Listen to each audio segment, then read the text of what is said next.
get started. Today's speaker for the Organismal seminar series is Dr. Hugh MacIsaac from Great Lakes Institute of Environmental Research at the University of Windsor. He is a professor in Canada Research Chair, CRC1 at Windsor. Since 2006, he's been director of the Canadian Aquatic Invasive Species Network, an NSERC network containing 30 PIs from 13 universities across the country, dedicated to understanding the causes and consequences of aquatic invasions in Canada's lakes, rivers, and coastal marine systems. And this has been an outstandingly productive network. It has trained well over 100 grad students and postdocs since its inception, including some of them currently being trained who are in this room. I have known Hugh for 17 years, and I should point out that Hugh has an indirect McGill connection. And in 2011, the Society of Canadian Limnologists presented him with the Frank Rigler Award, which honors major achievements in the field of limnology. Frank Rigler, after leaving the University of Toronto, taught at McGill. He was a world leader in limnology and a pioneer in understanding lake eutrophication, for example. And he taught at McGill from the late 1970s until he died. And he was also chair of the Department of Biology. And so that's Hugh's indirect connection to McGill. And since the year 2000, Hugh's lab has produced over 140 papers on invasive species research. And I would say one of his major strengths is conducting research that has very strong, it's firmly grounded in science, but has very strong applications to management. And one good example of that is that his lab had a major influence on the development of new ballast water regulations that were implemented in mid-2000s, 2006, and then in the United States in 2008 when they were harmonized. Since that time, there have been no reports of any established invasive species in the Great Lakes that are mediated by ships. So it seems to be working, and some of that credit has to go to the work that was done in Hugh's lab. So today Hugh's going to talk about some more stuff coming out of his lab. It's very active, and it's a very active field, and I look forward to hearing what he has to say. Great. Thank you, Tony. I appreciate the opportunity to come back to McGill. I think I was here a few years ago. 10 years and ago. Was it 10? Yeah. Wow. That's what happens when you get old. Time flies. And I'm sorry that Brian Leung isn't able to come today. Brian was one who invited me to come, and he's ill. Some people would argue that Brian is often ill. Okay. So I'm going to get into two concepts, probable pressure and colonization pressure, and show you how I think we can adapt and use them to predict invasion risk. So, okay, why do we care about invasions? There are many, many different meta-analyses that one can pick up and look at global biodiversity stressors. There's many stressors that we're concerned with.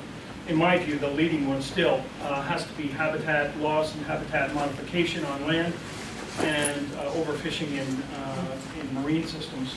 However, this is a recent report looking at stressors in the Great Lakes based on people that know the systems best. And you can see what I've outlined in red here are a number of invasive species that they wanted us to consider when they did this expert opinion survey.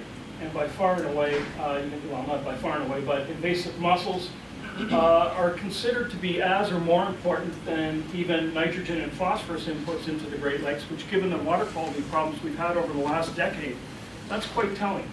So it's a major biodiversity stress globally. Here's one of the newer additions to the South Florida fauna. If we're trying to develop risk assessment models, we can either do species-specific ones or, with much greater difficulty, do risk assessments when we have a vector that's transmitting an entire array of species into an ecosystem. So in this case, this Asia-Pacific fish from the Indian Ocean was maintained, probably not very wisely, in an aquarium directly adjacent to the ocean in Miami. When one of the hurricanes came through Miami, the story goes that the aquarium and the building was destroyed. The fish were released, and some of them managed to get into the coastal environment. Subsequent to that, they've spread all around. So if we know the intrinsic rate of growth and we know that the diffusion coefficient, we can actually model the rate at which this species is going to spread. It's far more problematic when we're trying to predict or assess the risk associated with a pathway that is transmitting multiple species. So the one that we do a lot of work on is ballast water. Another one that's even more important than ballast water in many coastal environments around the world is hull fouling. And you can see the dramatic hull fouling on what looks to be a sailboat here. You would have your initial species colonize. They ship things like barnacles and mussels, and then they in turn provide refuge for a whole array of other species like amphipods that come in. So you can end up with a menagerie of species being transported, and historically, for many European ports at least, hull fouling is even more important than ballast water as a transmission vector. This is one which really hasn't garnered as much attention, wood dunnage. This is packing material that's used when we're shipping equipment, or in the case of the Great Lakes, we bring in thousands of steel rolls at a time. They put these pieces of wood in between the steel rolls so that the steel won't roll around in the ship. The wood is supposed to be either heat or chemically treated, but there's no one there to check it. And in the case of the Great Lakes, this beetle colonized, fortunately I have maples and oaks in my backyard, but this colonized right down the street from me and wiped out my neighbor's forest of native ash trees. And so this thing is now spreading throughout the Great Lakes. Its larval stage is embedded in the wood, and if that wood has not been properly treated and it's moved around the world, then you're going to get possibly an entire array of boring insects that may come out and colonize the new location. So when we're looking at invasion risk, the two key parameters that we consider are probable pressure, and probable pressure has three components, the first of which is the number of introduction events, secondly, the number of propagules introduced per event, and one that's not very well studied is the condition of those propagules. Probable pressure is important because as we increase probable pressure, we're introducing more individuals, or we're backstopping the individuals that are already there. We're building up the populations to the point that alley effects are either trivial or non-existent.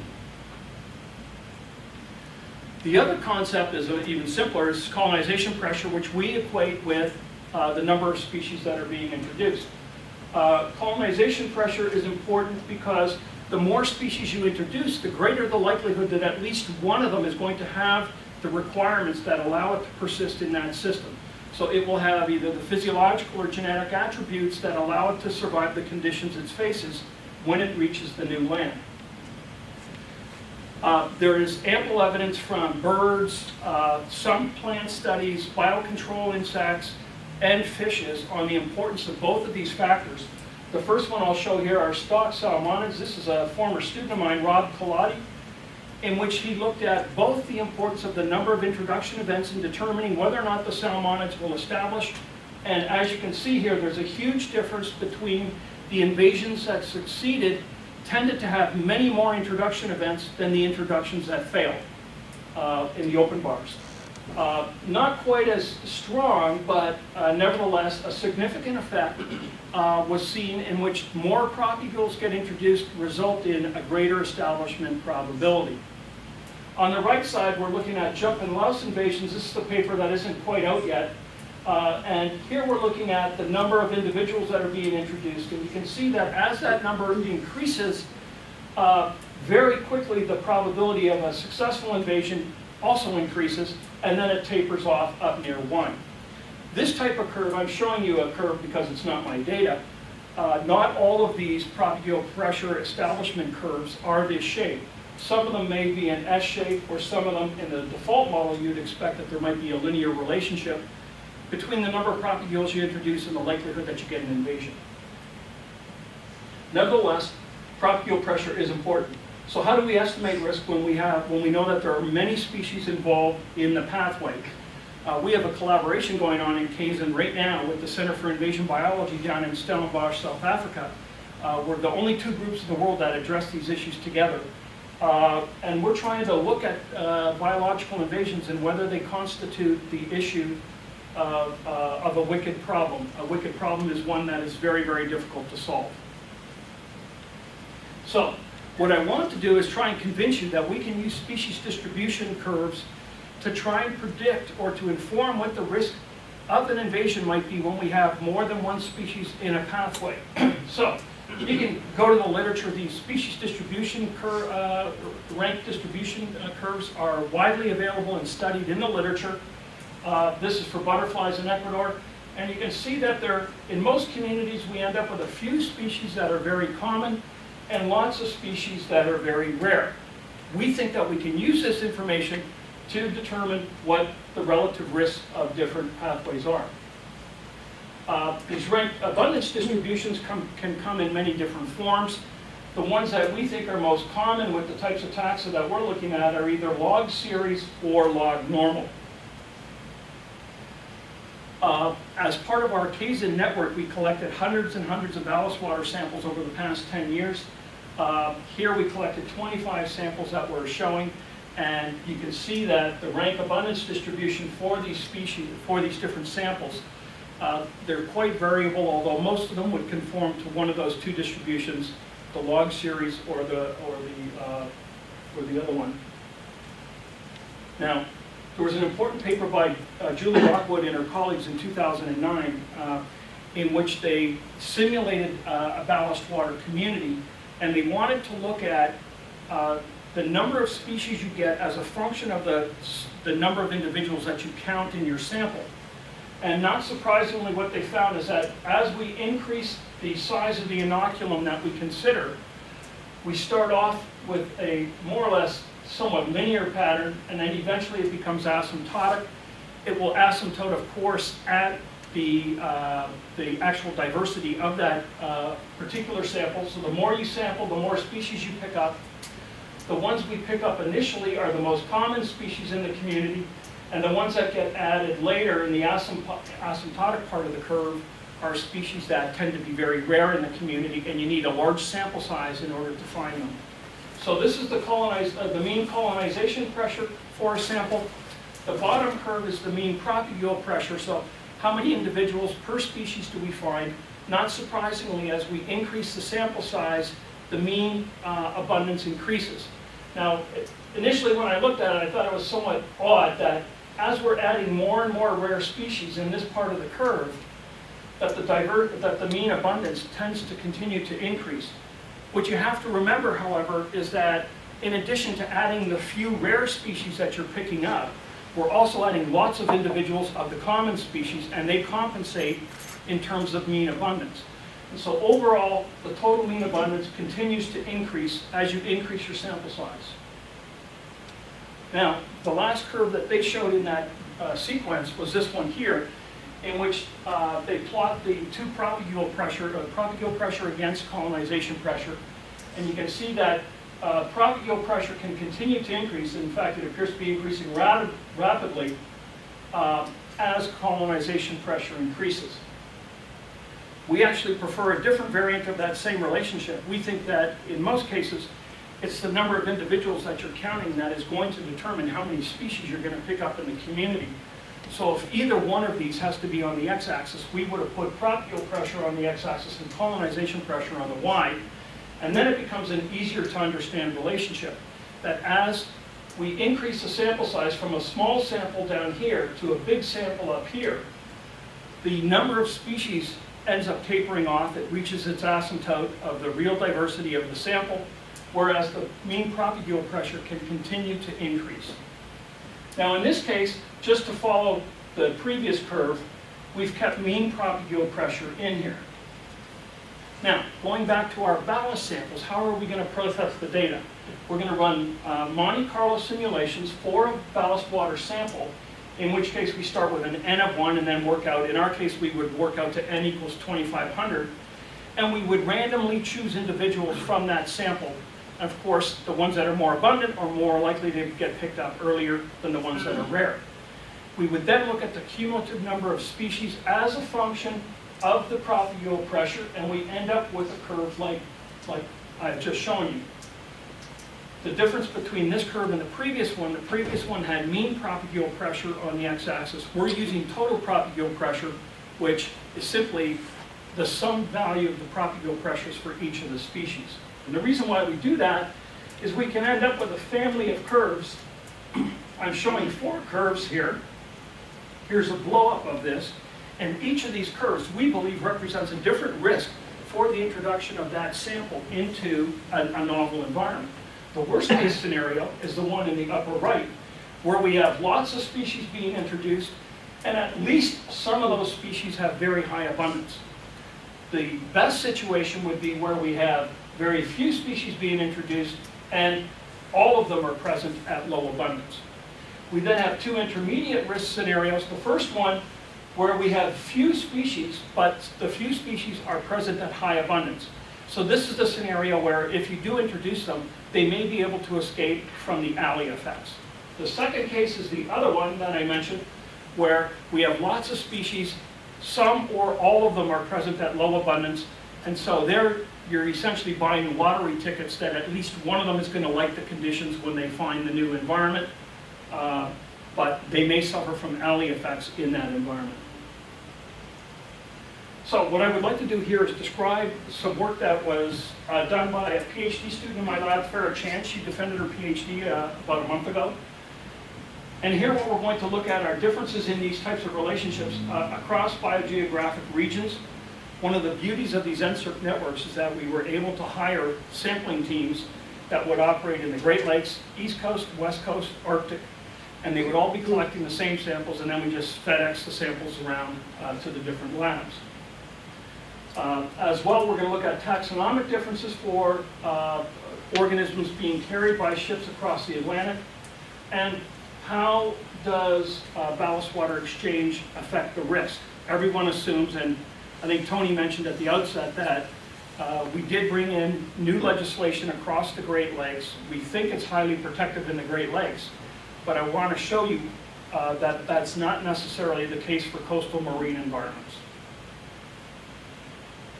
So, in each of these graphs, there is a x-axis and x number right there, species rank and total probable pressure.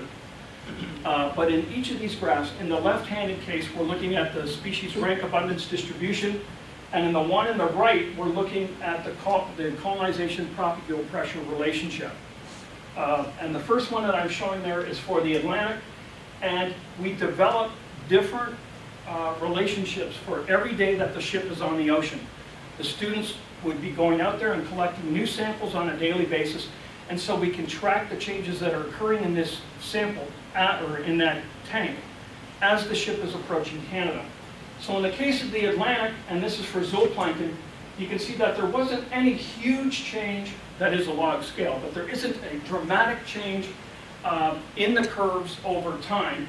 And if we look at this right-hand side, in every case, the color of the line corresponds with the day number over here. So this is day one with the highest curve, the most species, the highest colonization pressure.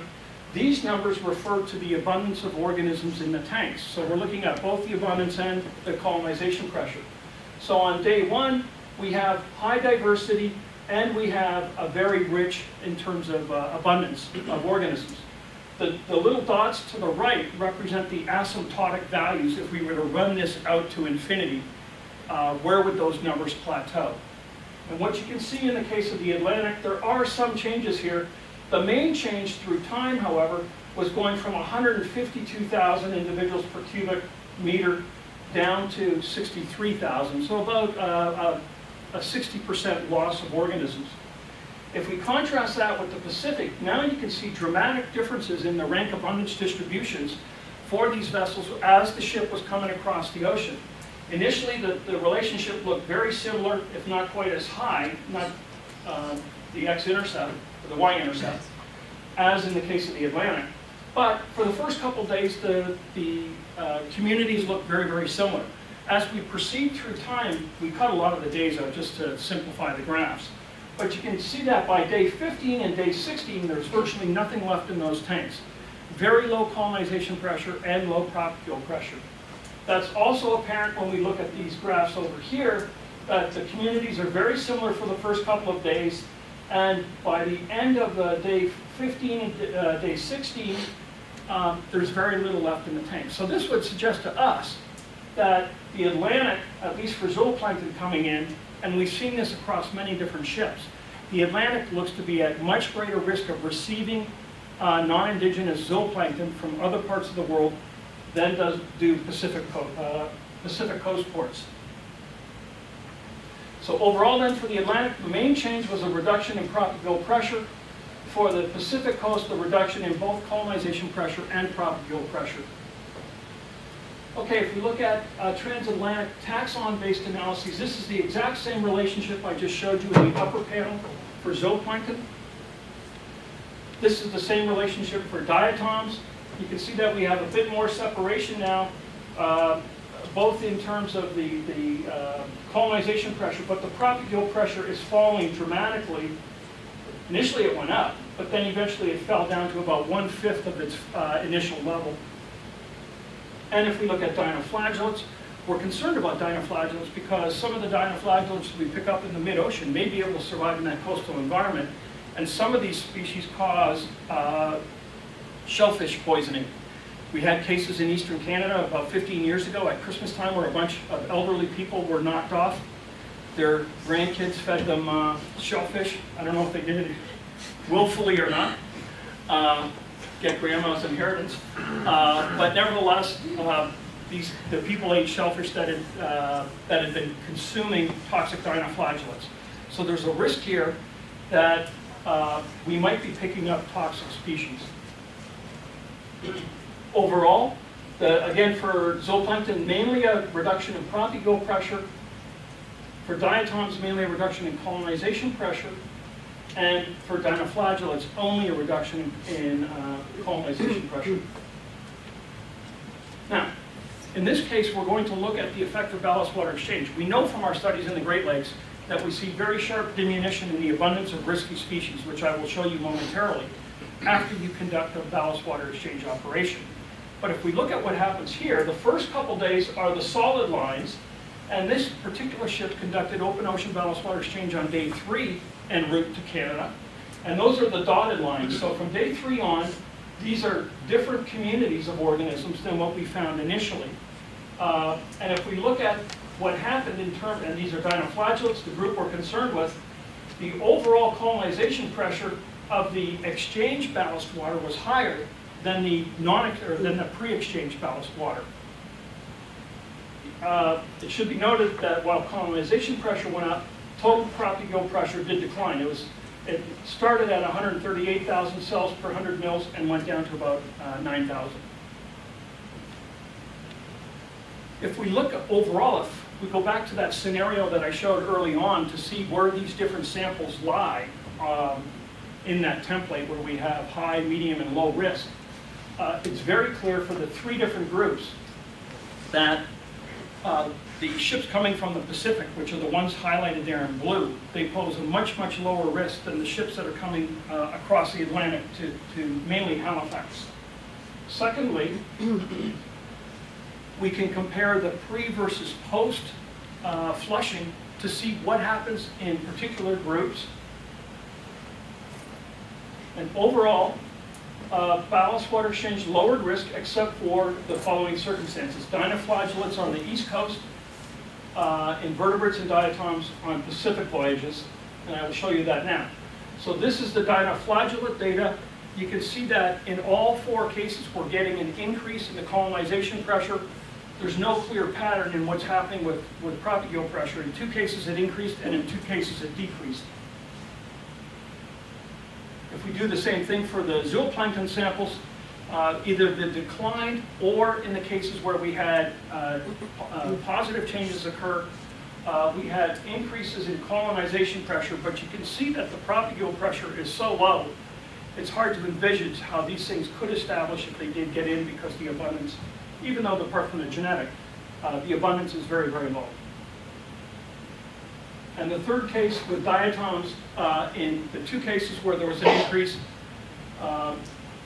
following ballast water exchange. So it's very clear then that ballast water exchange, which we think is more or less a panacea in the Great Lakes, is not necessarily a panacea for coastal environments. Now, it is for that reason, if you look at the pattern, and this was a CGFAS paper, right? Yeah. No, D&D? Okay. This is a paper that, I should know what where it came from. I just added the journal in. I thought I had it. I thought it was CGFAS. Anyway, very clearly we've had a long sustained 185 years of invasions in the Great Lakes, beginning with intentionally introduced fishes, and then beginning in about 1959, that's when the modern St. Lawrence Seaway opened, we had an influx of an enormous number of aquatic species, mainly from Europe.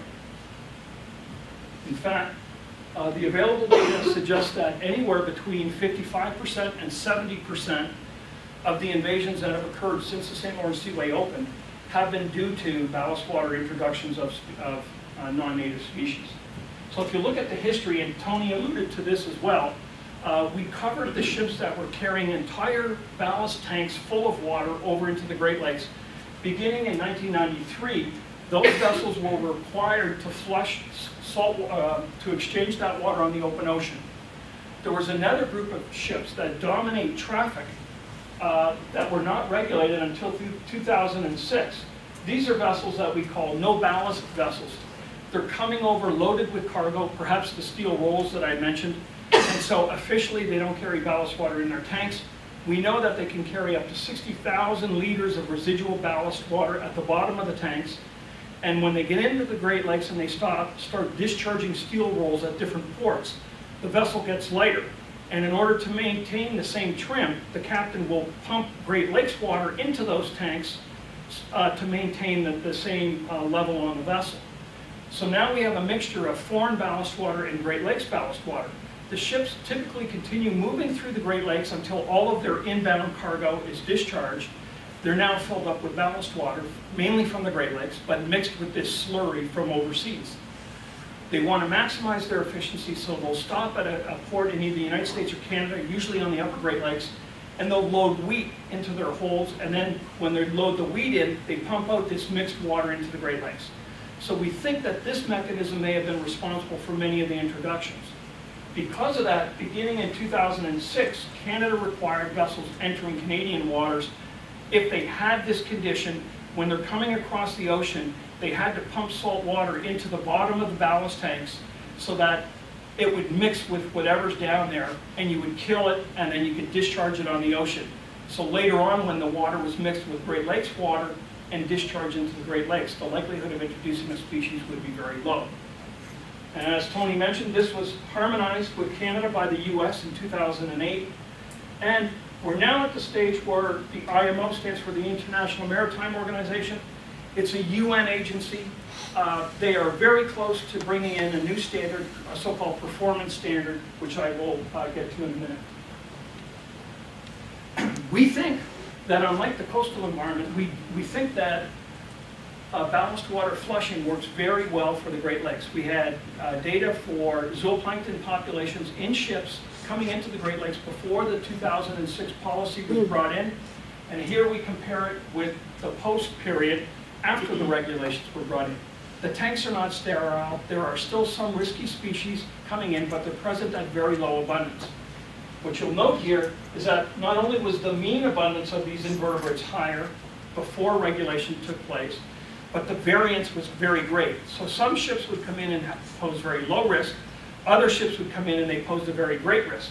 When we look at what's happening today, both the mean and the variance are both very, very small. So we have uniform conditions, uniform low risk of these vessels that are coming in.